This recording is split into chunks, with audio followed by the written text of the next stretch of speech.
Hello everyone, कैसे हो आप सभी लोग। वेलकम टू जैसे स्टडी क्लासेस। आज हम लोग पढ़ेंगे ज्वालामुखी। ज्वालामुखी देखिए क्या होती है। ज्वालामुखी वह प्रक्रिया है जिसके द्वारा जो पृथ्वी के मैग्मा होता है वो पृथ्वी के बाहर आता है। जैसे कि आपने देखा होगा ऐसे ज्वालामुखी का चित्र वगैरह ऐसे बना होता है।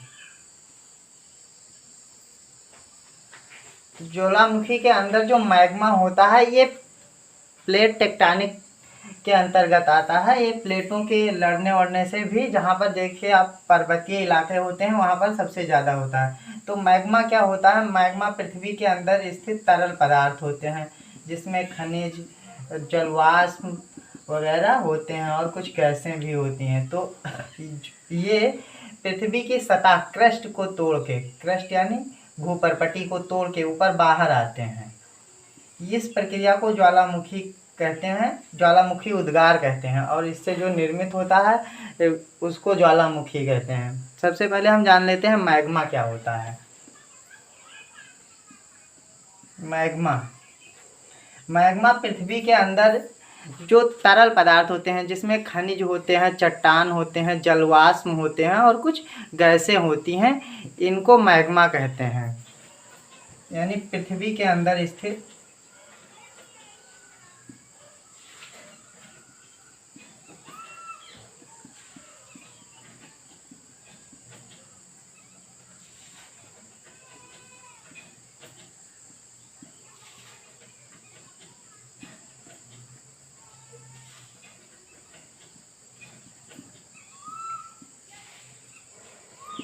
ऐसा नहीं है कि तरल पदार्थ पानी है तो मैग्मा है। मैग्मा में क्या होगा, खनिज होंगे,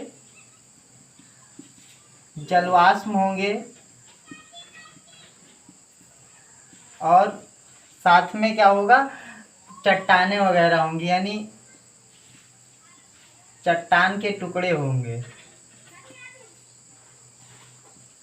आदि।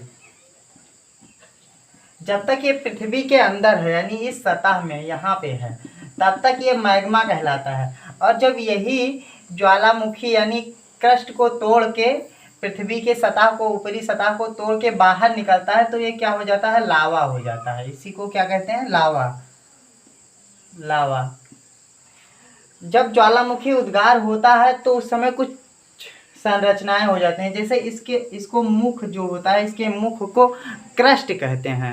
क्रस्ट क्या होता है, ज्वालामुखी के उद्गार से बना हुआ उसका मुख होता है। ये क्या होता है, क्रस्ट। क्रस्ट या इसे क्रेटर कहते हैं। सॉरी, क्रस्ट तो पृथ्वी की सतह को कहते हैं, इसको क्रेटर कहते हैं। क्रेटर, तो क्रेटर भी देख लेते हैं। क्रेटर क्या होता है, ये ज्वालामुखी का मुख होता है। क्रेटर ज्वालामुखी का मुख होता है। इसका आकार कैसे होता है, कप जैसा। ये देखिए ऐसे हो जाता है इसका मुख, कप जैसा। ये नीचे ऐसे पाइप हो जाती है तो इसका आकार कप जैसा होता है। और इसी से क्या होता है, लावा बाहर निकलते हैं। देखिए यहाँ पर लावा इसी से क्या हो रहा है, बाहर निकल रहा है। लावा इसी से बाहर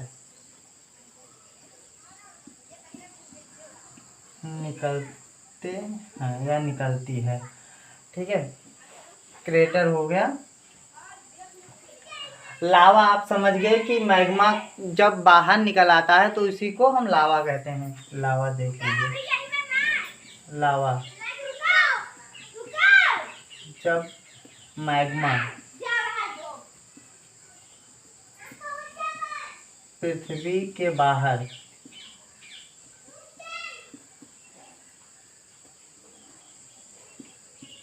आ जाता है तो इसे लावा कहते हैं।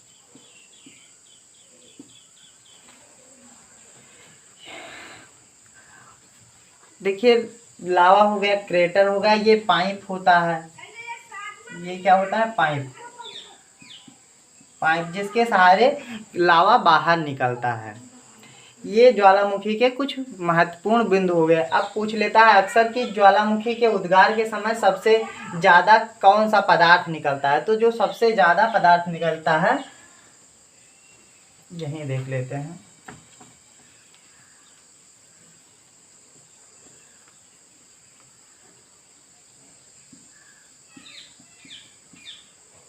तो सबसे ज़्यादा जो पदार्थ निकलता है ज्वालामुखी उद्गार के समय,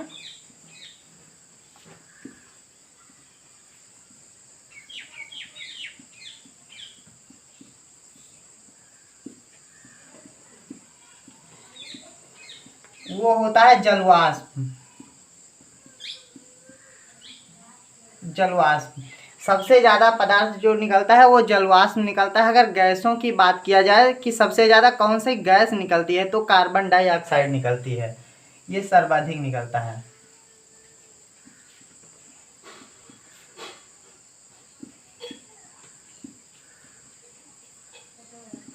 जलवाष्प। और गैसों में CO2 कार्बन डाइऑक्साइड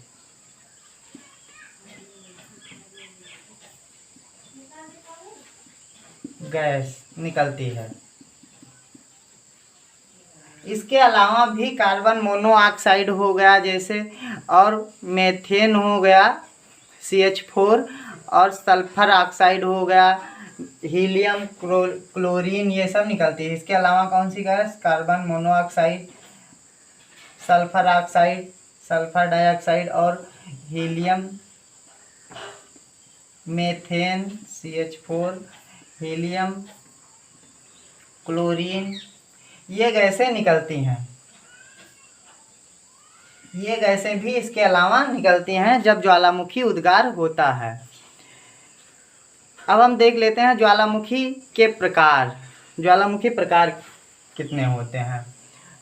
तो ज्वालामुखी का जो प्रकार है, थोड़ा साफ कर लेते हैं।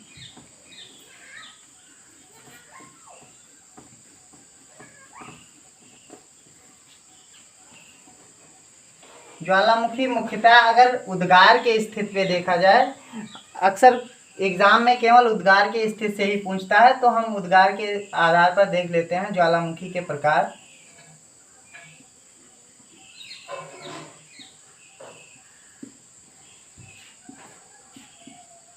तो पहला प्रकार हो जाता है सक्रिय ज्वालामुखी।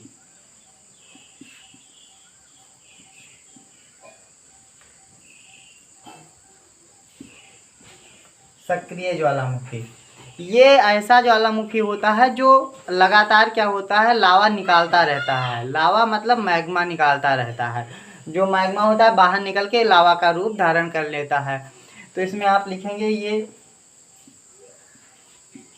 लगातार लावा बाहर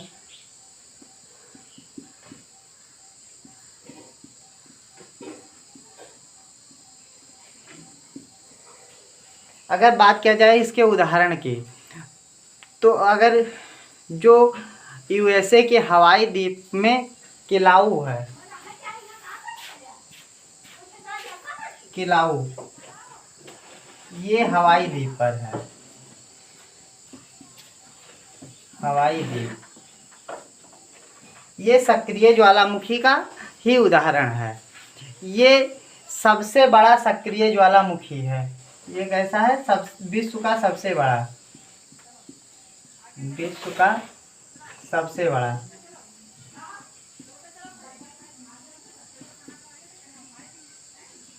सक्रिय ज्वालामुखी।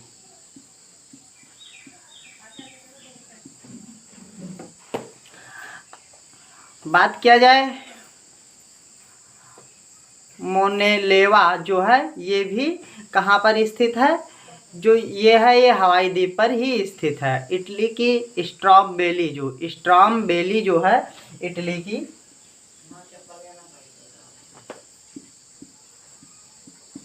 स्ट्रॉम्बेली, ये कहाँ है? इटली में।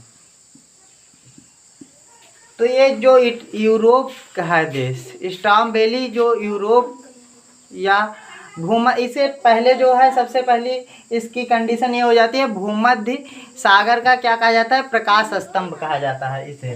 भूमध्य सागर का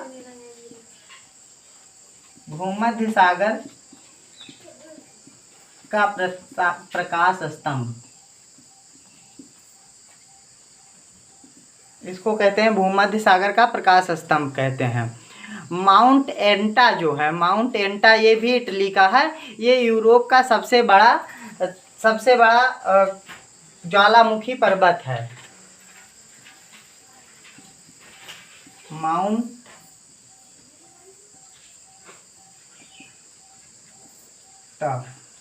एंटा ये क्या है, यूरोप का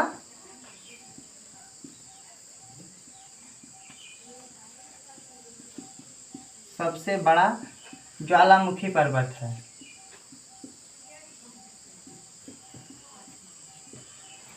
ये कहाँ पर स्थित है, तो ये भी इटली में है। माउंट एंटा भी कहाँ पे है, इटली में ही है। बात किया जाए यहीं पर बैरंग जो अपने भारत के ज्वालामुखी है, तो बैरंग जो है भारत की ज्वालामुखी है। ये अंडमान निकोबार द्वीप समूह में स्थित है। बैरंग हम लोग जब अंडमान निकोबार पढ़ रहे थे तो हमने बताया था बैरंग ये कहाँ स्थित है, अंडमान निकोबार भारत। ये कैसी ज्वालामुखी है, तो सक्रिय ज्वालामुखी है। फ्यूजियान जो है ये कहाँ की, जापान की ज्वालामुखी है। ये भी सक्रिय ज्वालामुखी है। अगली जो ज्वालामुखी हो जाएगी वो सुषुप्त ज्वालामुखी। सुषुप्त मतलब जो सोई हुई, अर्ध सुप्त मतलब अर्ध जागृत अवस्था में है। वो कभी बहुत पहले बंद है अभी ज्वालामुखी का विस्फोट होना, बाद में ज्वालामुखी विस्फोट कभी भी अचानक से हो सकता है। तो सक्रिय और उसके बाद सुषुप्त।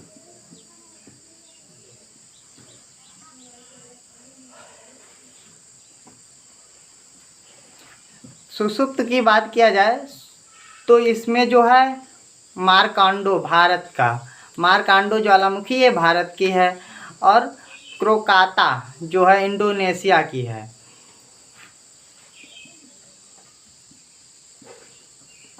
सुषुप्त ज्वालामुखी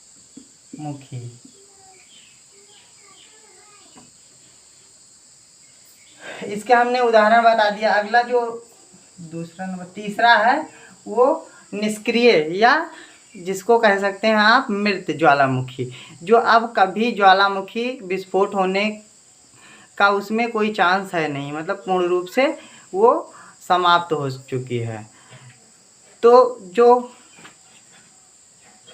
चिम्बाराजो है इक्वाडोर का निष्क्रिय,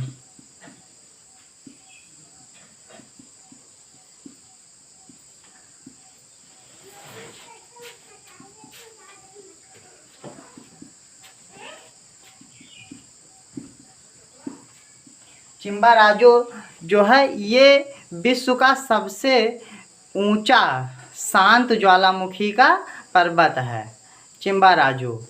और जापान का पाइपो जो है ये सबसे मतलब जापान का भी एक निष्क्रिय ज्वालामुखी है। करमाई जो है अलास्का का, जिसको कटमाई भी कहीं कहीं लिखा होता है और करमाई भी ये लिखा होता है। ये इसको क्या कहते हैं, 10,000 धुओं की घाटी।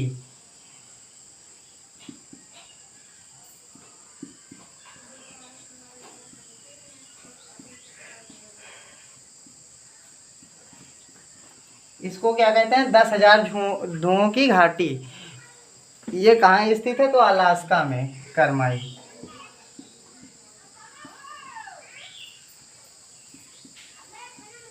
अलास्का में स्थित है। बात किया जाए कि विश्व में ज्वालामुखी का जो वितरण है, तो वही जैसे भूकंप का परिप्रशांत पेटी उस था, और फिर मध्य महाद्वीपीय पेटी था, फिर मध्य अटलांटिक पेटी। तो ऐसे 3 ही, जैसे भूकंप का वितरण है वैसे ही इसका वितरण है। जो परिप्रशांत पेटी है इसमें 70 से 80% ज्वालामुखी विस्फोट होता है, और मध्य महाद्वीपीय पेटी है इसमें 21%, 20 से 21% होता है, और जो मध्य अटलांटिक है इसमें 5-6% हो जाते हैं। इस तरह के ज्वालामुखी विश्व का ज्वालामुखी वितरण है। और परिप्रशांत में विश्व का सर्वाधिक ज्वालामुखी विस्फोट होता है, लेकिन इसी में स्थित ऑस्ट्रेलिया द्वीप जो है परिप्रशांत में, उसमें एक भी ज्वालामुखी नहीं है। और आइसलैंड जो है विश्व का, इसमें लगभग 20,000 ज्वालामुखी पाए जाते हैं, जो कि इसको विश्व का ज्वालामुखी देश के नाम से भी जाना जाता है। लेकिन वर्तमान में जो इक्वाडोर है इसमें सबसे ज़्यादा ज्वालामुखी पाए जाते हैं। वीडियो देखने के लिए धन्यवाद। ज़्यादा से ज़्यादा लोग के पास शेयर कीजिए।